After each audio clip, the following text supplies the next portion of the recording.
Nós mapeamos Marte. Fotografamos galáxias a bilhões de anos-luz de distância. Enviamos sondas além das fronteiras do Sistema Solar.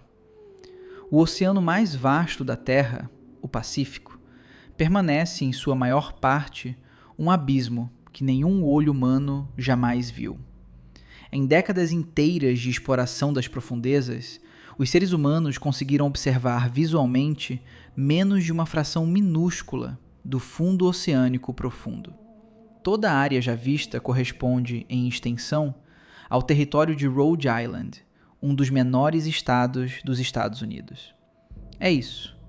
É tudo que vimos com toda a nossa tecnologia em 70 anos de mergulhos profundos. A superfície de Marte e de Vênus foi mapeada com mais detalhe do que vastas áreas do fundo dos oceanos da Terra. Lemos isso e parece um exagero. Não é. É a realidade documentada pelas próprias agências científicas que deveriam estar mapeando o que está abaixo de nós. Há razões para isso. Várias. E elas começam com algo que poucos imaginam: a física brutal e implacável das profundezas. Mas antes de descermos a esse abismo, precisamos entender o que estamos enfrentando. Porque o Oceano Pacífico não é apenas grande. Ele é algo que a linguagem humana simplesmente não foi construída para descrever com precisão. Se você ainda não faz parte desta comunidade que mergulha fundo em ciência toda semana, inscreva-se no canal e deixe o like. Cada vídeo aqui é uma descida a algo que poucos se atrevem a explorar. O Oceano Pacífico cobre mais de 30% da superfície da Terra. Sua área é maior do que a soma de todas as massas continentais do planeta reunidas. Você poderia encaixar todos os continentes e todas as ilhas do globo dentro do Pacífico e ainda sobraria espaço. No seu ponto mais largo, próximo ao Equador, o Pacífico se estende por quase 19.800 quilômetros de largura, de Indonésia até a Colômbia. De norte a sul, alcança cerca de 15.500 quilômetros, do Estreito de Bering até a Antártida. Para atravessá-lo em linha reta, viajando na velocidade de cruzeiro de um avião comercial, você precisaria de mais de 20 horas ininterruptas de voo, sem parar, sem desviar. A profundidade média do Pacífico é a mais pronunciada entre todos os oceanos do planeta. Seu volume total é simplesmente incomensurável para a intuição humana. E esse é precisamente o problema. Nossa mente não foi construída para escalar fenômenos dessa magnitude. O oceano contém aproximadamente 25.000 ilhas, mais do que todos os outros oceanos somados. Sob cada uma delas, sob cada quilômetro de água calma que vemos nos mapas, há um mundo tão desconhecido quanto o interior de outro planeta. A zona profunda do Pacífico, que contém a maior parte do volume total do oceano, tem temperatura média próxima ao congelamento, mergulhada em escuridão permanente sob uma pressão que destrói qualquer coisa que não foi especialmente projetada para sobreviver ali. Tenta imaginar mandar um robô explorar esse espaço. Um barco precisa navegar lentamente sobre cada trecho de superfície para usar sonar, e o Pacífico é tão vasto que apenas uma pequena fração do seu fundo foi mapeada com métodos modernos. Mapear não é o mesmo que explorar. Mapear significa ter uma ideia do terreno em 2 dimensões. Explorar significa que alguém, ou algum equipamento, desceu, olhou ao redor, mediu e estudou de verdade. Esse abismo não é uma metáfora, é um fato geográfico. Para entender por que ele permanece no escuro, precisamos falar sobre o que acontece fisicamente quando você tenta descer até lá. Nas praias, na superfície, estamos sob o peso de uma coluna de ar que comprime nosso corpo com força equivalente a cerca de 1 kg por centímetro quadrado. Não sentimos. Somos construídos para isso. O oceano não é ar. A água é centenas de vezes mais densa, e cada 10 metros abaixo da superfície equivalem, em termos de pressão, a mais uma atmosfera inteira se somando sobre você. Na Fossa das Marianas, o ponto mais profundo do Pacífico, a força da coluna d'água é tão intensa que o metal entorta, o vidro implode e qualquer objeto que contenha ar em seu interior é esmagado em frações de segundo. Uma das diferenças fundamentais entre nós e as criaturas que vivem nessas fossas é que carregamos ar dentro do corpo. Os bolsões de ar nos pulmões, seios nasais e ouvidos seriam destruídos sob aquela força. As criaturas da zona Dao, por sua vez, são compostas principalmente de água e material gelatinoso, o que lhes permite manter um equilíbrio com o ambiente ao redor. Nós não temos essa opção. Além disso, as temperaturas ficam ligeiramente acima do ponto de congelamento e reina uma escuridão eterna e absoluta. Não existe uma escuridão que se compare. Nenhuma caverna, nenhum quarto fechado, nenhum espaço sem janelas. É uma ausência de luz tão completa que a visão deixa de ter qualquer função. Descer até lá exige engenharia de precisão extrema, veículos especialmente projetados para operar sob condições que destroem equipamentos convencionais. A exploração das profundezas do mar é estimada como sendo 100 vezes mais cara e arriscada do que a exploração do espaço exterior. Não por falta de motivação científica, mas por pura física. O espaço é um vácuo. Você pode enviar sinais de rádio em qualquer direção. O Oceano Pacífico absorve sinais eletromagnéticos como se fossem sussurros num furacão. Comunicação com submersíveis em grande profundidade é lenta, imprecisa e sujeita a falhas constantes. Correntes submarinas prendem os equipamentos e a própria bioluminescência dos organismos confunde os sensores. Cada descida é em si mesma um experimento de sobrevivência tecnológica. E ainda assim, algumas foram realizadas. O que revelaram sacudiu as bases da ciência. A história da exploração oceânica é, em grande medida, uma história de suposições que se revelaram completamente erradas. No início da segunda metade do século XIX, a visão científica dominante era simples e reconfortante. As profundezas do oceano eram zonas mortas, sem luz, sem calor, sem vida. Os geólogos imaginavam o fundo como um deserto de lama inerte, coberto por sedimentos sem interesse, onde a vida era impossível. Todas essas suposições se revelaram erradas. O HMS Challenger, um navio de guerra convertido para uso científico, partiu do porto inglês de Sheerness em dezembro de 1872. A primeira expedição científica organizada especificamente para explorar o oceano e suas criaturas. Durante 4 anos, o navio percorreu mares ao redor do mundo, lançando redes e instrumentos para as profundezas, coletando amostras, medindo temperaturas, mapeando o que era possível mapear. Ao longo da viagem, foram descritas milhares de novas espécies, organismos que a ciência nunca havia documentado, de grupos tão variados quanto crustáceos, vermes marinhos, esponjas e equinodermos. O fundo do oceano não era um deserto, era um mundo. Entre as descobertas da expedição Challenger estava uma das partes mais profundas do oceano, a Fossa das Marianas, no Pacífico Ocidental. Os cientistas a bordo baixaram cordas com pesos para medir a profundidade e ficaram estupefatos com o que os números indicavam. Mas eles não tinham como descer até lá. Ninguém tinha. Passaram-se décadas. Os submarinos militares das 2 guerras mundiais ensinaram engenheiros a construir cápsulas que sobreviviam a grandes profundezas. Em janeiro de 1960, o batiscafo Trieste alcançou o fundo do Challenger Deep, a parte mais profunda da Fossa das Marianas, carregando Jacques Piccard e Don Walsh. Foi a primeira vez que um veículo chegou ao ponto mais profundo dos oceanos da Terra. A descida durou quase 5 horas. Em algum ponto próximo ao fundo, um dos painéis externos de plexiglas rachou sob a pressão imensa, sacudindo o veículo inteiro. Piccard e Walsh continuaram descendo. Os 2 homens passaram apenas 20 minutos no fundo do oceano. 20 minutos. Depois de 5 horas de descida e décadas de desenvolvimento tecnológico. Depois de Picard e Walsh, nenhum outro ser humano desceu até o fundo da Fossa das Marianas por mais de 50 anos, até James Cameron realizar a primeira descida solo ao Challenger Deep em 2012. Os gastos federais americanos com exploração espacial superam os gastos com exploração oceânica em proporção que ultrapassa 100 para 1, mesmo já tendo mapas melhores de Marte do que do fundo dos oceanos.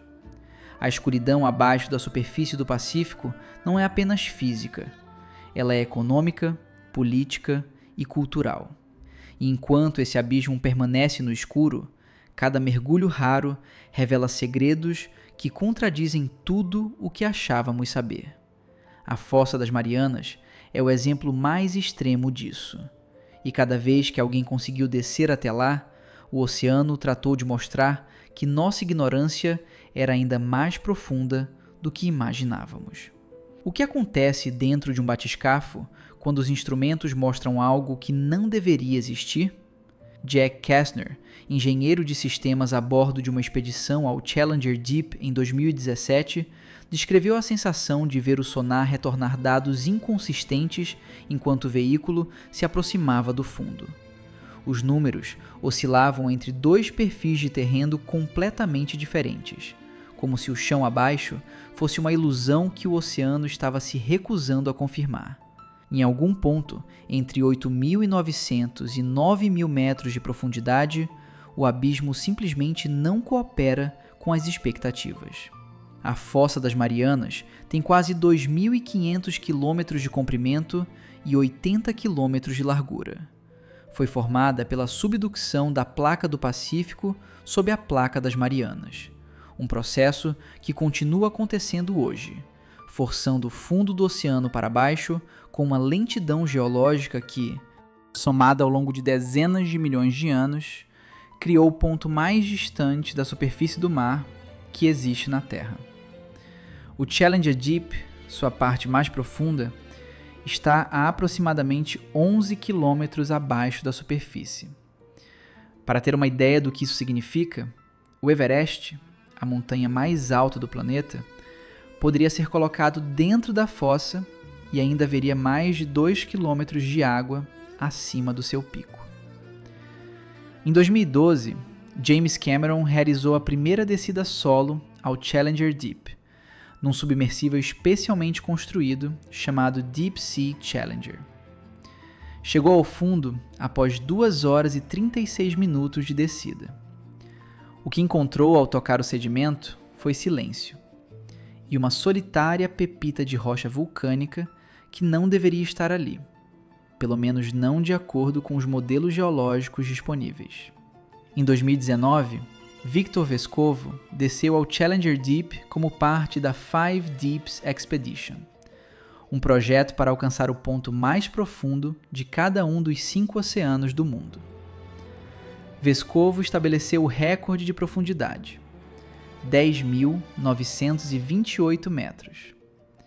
Mas o que o surpreendeu não foi o recorde, foi o que encontrou no fundo: plástico. Uma sacola de plástico e embalagens de doce, depositados no ponto mais inacessível do planeta. O abismo mais profundo da Terra estava registrando a presença humana muito antes de qualquer câmera ou submersível. Nos meses seguintes à expedição de Vescovo, amostras coletadas no fundo do Challenger Deep revelaram concentrações de poluentes orgânicos persistentes em crustáceos que vivem exclusivamente ali. Criaturas que nunca viram a superfície carregam traços inegáveis da nossa existência em seus tecidos.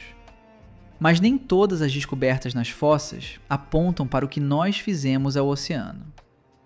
Algumas apontam para o que o oceano construiu sozinho, nas profundezas, sem nós, e que vai nos ocupar por muito mais tempo do que qualquer marca de poluição. Era fevereiro de 1977. O submersível Alvin, operado pela Woods Hole Oceanographic Institution, estava a mais de 2.500 metros de profundidade no Pacífico Oriental, próximo às Ilhas Galápagos. A missão era geologicamente simples: investigar se havia fontes de água quente saindo do fundo do oceano, como as teorias tectônicas de então sugeriam. O geólogo Jack Corliss estava a bordo. O que ele esperava encontrar era terraço de rocha basáltica e, talvez, algum fluxo de água ligeiramente aquecida. O que encontrou transformou permanentemente a biologia. A câmera do Alvin mostrou primeiro um borrão de partículas brancas no campo visual. A equipe de superfície, monitorando pelas comunicações, pensou que fosse neve marinha, o sedimento orgânico que cai constantemente das camadas superiores. Mas não eram partículas caindo. Eram organismos. Nuvens de organismos. Por baixo deles, emanando de fissuras no fundo rochoso, havia água escurecida por minerais e calor. Água que podia estar a mais de 300 graus Celsius sem ferver, mantida em estado líquido unicamente pela pressão que a envolvia. Era uma fonte hidrotermal. Estava coberta por uma comunidade biológica densa, tubulões gigantes com mais de 2 metros de comprimento, tapetes de bactérias brancas como neve, caranguejos cegos movendo-se entre as rochas, polvos que nunca haviam sido descritos pela ciência. A equipe do Alvin ficou em silêncio por longos segundos. As comunicações com a superfície registraram um intervalo antes de Corliss conseguir articular o que estava vendo. Toda a biologia da época dizia que a vida dependia da fotossíntese, que a energia solar era o fundamento de qualquer cadeia alimentar. Era um princípio tão sólido que raramente era questionado. O fundo do Pacífico tinha uma resposta diferente. As bactérias na base dessas comunidades eram quimiosintetizantes, organismos capazes de transformar compostos químicos, especialmente sulfeto de hidrogênio emitido pelas fontes, em energia. Sem fotossíntese, sem luz. Uma biologia completamente autossuficiente, alimentada pelo calor do interior da Terra. O impacto dessa descoberta levou anos para ser absorvido completamente. Se a vida podia existir sem luz solar, baseada apenas em química e energia geológica, então os critérios para buscar vida em outros corpos celestes precisavam ser completamente revistos. Luas com oceanos subterrâneos aquecidos por forças de maré tornaram-se candidatos sérios para abrigar vida. Tudo por causa de fissuras no fundo do Pacífico que a ciência levou séculos para encontrar. As fontes hidrotermais eram apenas o começo. As criaturas que vivem entre elas e além delas, nas planícies abissais, nas fossas mais profundas, nas encostas das cadeias de montanhas submarinas, são o próximo nível de estranheza que o oceano guarda. Em 2014, um veículo operado remotamente chamado Doc Ricketts, a bordo do navio de pesquisa Western Flyer do Instituto de Pesquisa do Aquário da Baía de Monterey, filmou uma criatura ao largo da costa da Califórnia, a uma profundidade de cerca de 90 metros. Era um polvo, ou parecia ser. Seus tentáculos não se dobravam da forma esperada. Seu corpo pulsava numa frequência irregular, e a câmera captou algo que os biólogos não conseguiram classificar imediatamente. Uma superfície corporal que fragmentava a luz artificial em padrões que mudavam conforme o ângulo. Não bioluminescência no sentido estrito, mas algo a meio caminho entre reflexo e emissão. Essa fronteira é o que torna as criaturas das profundezas do Pacífico tão difíceis de encaixar em qualquer categoria. A bioluminescência está presente na maioria das criaturas que habitam as zonas mesopelágica e bate-pelágica do oceano. Não é ornamental. É funcional de maneiras que levaram décadas para começar a entender. Alguns organismos usam bioluminescência para caçar. O peixe pescador do abismo projeta uma antena luminosa sobre o focinho, no escuro absoluto, como isca numa armadilha. Suas presas, atraídas pela única fonte de luz que jamais viram, nadam diretamente para a boca do predador. A luz, que na superfície é sinônimo de segurança e visibilidade, no abismo foi convertida pela evolução em ferramenta de manipulação e morte. Outros organismos usam a bioluminescência defensivamente. Ao ser tocados, produzem flashes que iluminam o predador para que outros predadores maiores o detectem. Uma defesa que utiliza a própria ameaça como isca para outra ameaça. Uma armadilha dentro de uma armadilha. A bióloga marinha Edith Wither passou décadas estudando especificamente a bioluminescência oceânica e desenvolveu câmeras de baixíssima luminosidade para capturar essas criaturas sem o flash branco dos equipamentos convencionais, que invariavelmente assustava ou alterava o comportamento dos animais. Com sua câmera de comprimento de onda invisível para a maioria das criaturas do abismo, ela integrou a parceria que filmou o lula gigante vivo pela primeira vez, em 2004, com pesquisadores japoneses, a uma profundidade de 800 metros no Pacífico. Até então, a lula gigante, o Architeuthis dux, era conhecida apenas por espécimes mortos encontrados nas praias ou nos estômagos de cachalotes. As câmeras revelaram um animal de comportamento completamente diferente do que os modelos previam. Ativa, precisa e agressiva, atacando com um único braço estendido num movimento de velocidade surpreendente. A lula gigante já tinha nome. A maioria das criaturas que os veículos remotos filmam nas profundezas do Pacífico ainda não tem. O oceano abriga provavelmente mais da metade de todas as espécies animais do planeta, e a maior parte delas nunca foi descrita pela ciência. Grande parte dessas criaturas nunca pode ser estudada adequadamente. O processo de trazer um organismo do fundo para a superfície destrói a criatura de maneiras previsíveis. A descompressão rapidíssima rompe tecidos, dilata órgãos internos, evapora fluidos que existiam em equilíbrio com a pressão do abismo. O animal chega à superfície irreconhecível, deformado, morto. E a bioquímica do seu corpo começa a se decompor antes que qualquer análise adequada possa ser realizada. O que sabemos sobre essas criaturas é, em larga medida, uma coleção de sombras filmadas no escuro, de organismos vistos brevemente antes de desaparecerem de volta para onde a ciência ainda não consegue alcançar. E essa escuridão não é apenas biológica. No sentido mais literal possível, ela é também geológica. O fundo do Pacífico é, antes de tudo, uma máquina. Uma máquina de escala planetária, funcionando há centenas de milhões de anos, em silêncio absoluto e total escuridão, dobrando, fundindo, reciclando e regenerando a crosta da Terra. A placa do Pacífico é a maior placa tectônica do planeta. Ela se move em direção ao anel de subducção que a envolve, o chamado Anel de Fogo, alguns centímetros por ano. Cada centímetro representa décadas de pressão acumulada, de tensão entre placas que se empurram com a força combinada de toda a inércia do interior do planeta. Quando essa tensão se libera, ela o faz na forma de terremotos, tsunamis ou erupções vulcânicas submarinas. O geólogo submarino Ken Rubin, da Universidade do Havaí, passou parte significativa de sua carreira mapeando as erupções vulcânicas que ocorrem no fundo do Pacífico.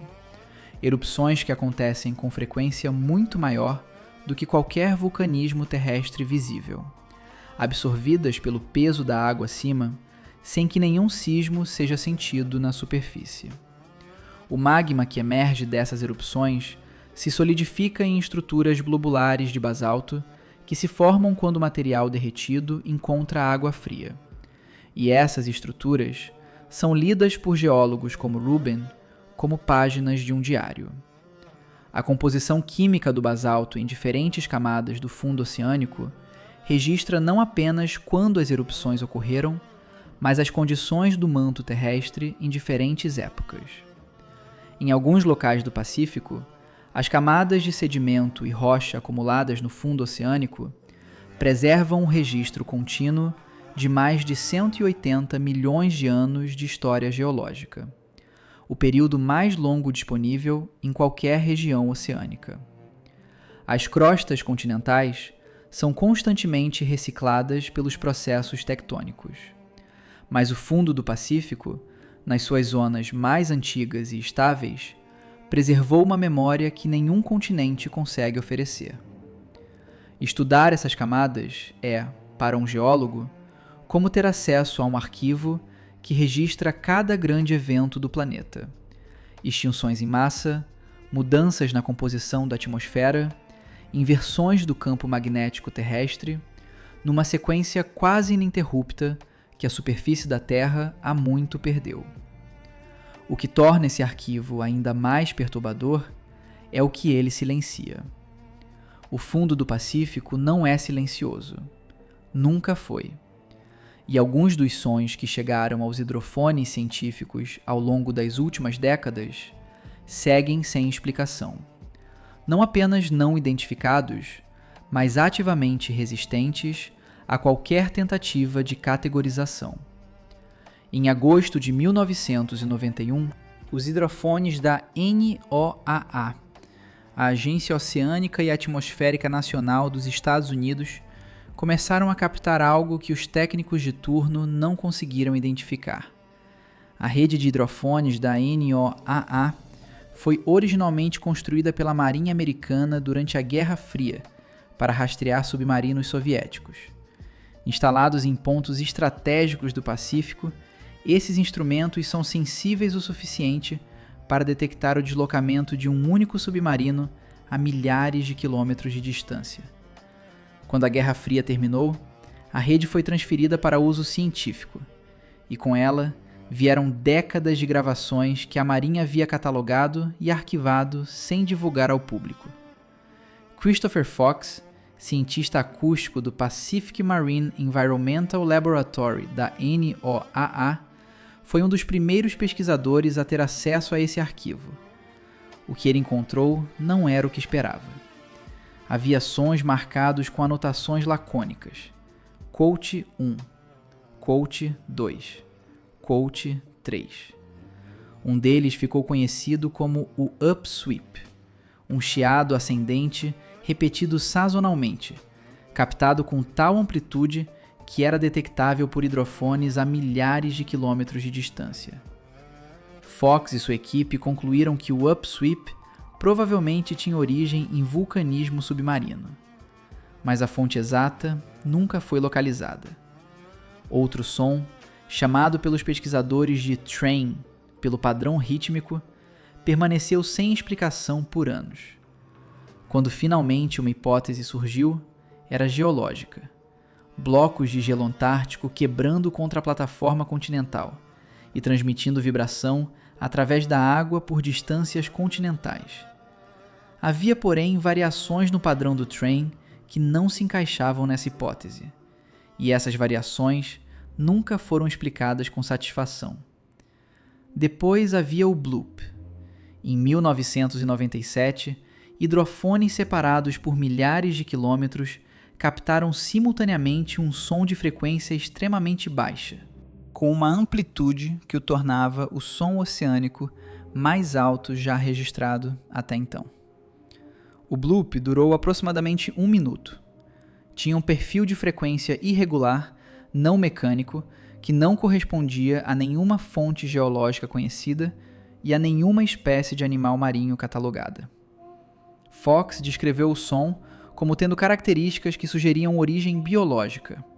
O padrão de modulação lembrava sons produzidos por animais, mas nenhum animal conhecido seria capaz de produzir um som daquela amplitude. Nos anos seguintes ao registro, pesquisadores da NOAA e de outras instituições começaram a cruzar os dados do bloop com análises de eventos sísmicos e de fraturamento de gelo antártico. A hipótese de um fenômeno chamado crioseismo, fraturamento em larga escala de massas de gelo que transmite vibração para a água, ganhou força gradualmente, e até a década de 2010 havia se tornado a explicação mais aceita pela maioria dos especialistas em acústica oceânica. A explicação satisfez boa parte da comunidade científica. Não todos.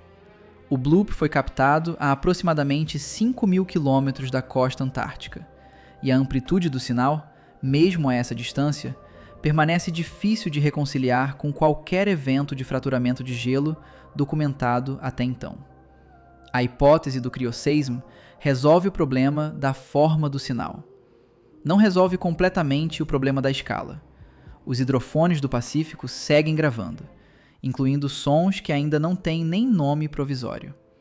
E enquanto isso acontece no escuro, a razão mais direta pela qual esse abismo permanece inexplorado não é tecnológica nem acústica. É uma questão de escolha. Em 2021, a NASA anunciou um novo programa de exploração de Marte com um orçamento que superava 2,4 bilhões de dólares.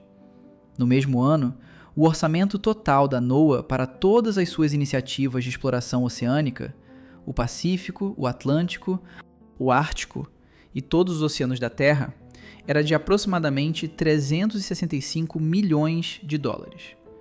A disparidade não é acidental.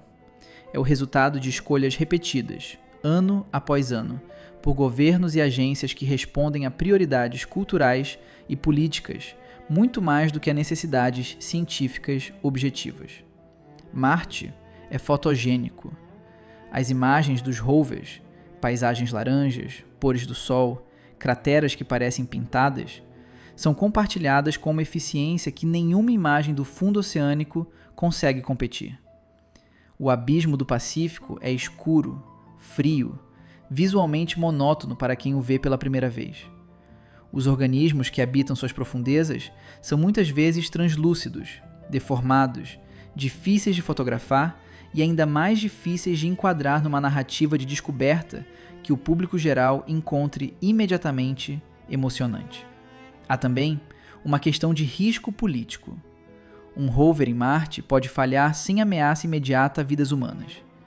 Uma missão de mergulho profundo tripulada, com falha de equipamento, mata pessoas.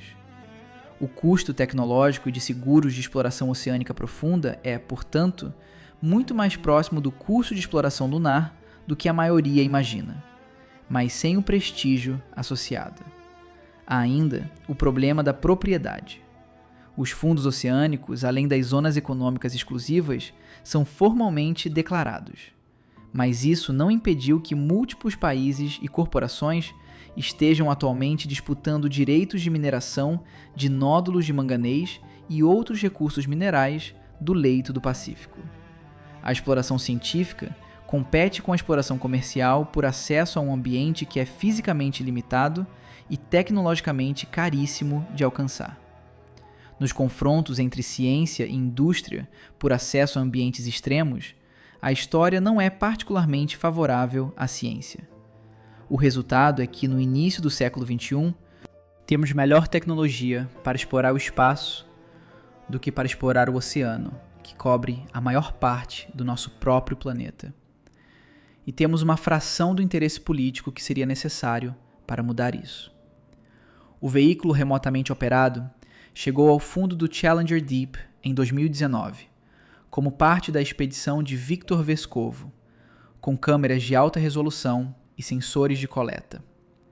No sedimento, a quase 11 quilômetros abaixo da superfície, registrou o que nenhum dos engenheiros que projetaram o equipamento esperava precisar documentar. Sacolas plásticas, embalagens, microfibras têxteis, partículas de polietileno menores do que um grão de areia, distribuídas por toda a superfície de sedimento amostrada. A equipe analisou anfípodes, pequenos crustáceos que vivem exclusivamente nas fossas mais profundas do Pacífico, sem contato com qualquer ambiente superficial, e encontrou poluentes orgânicos persistentes nos seus tecidos.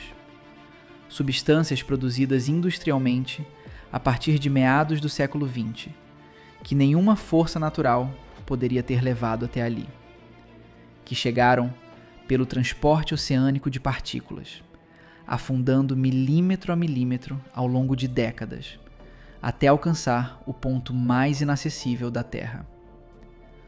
O horror não está nas substâncias em si. Está no que essa descoberta implica sobre a natureza do que chamamos de Quote 5.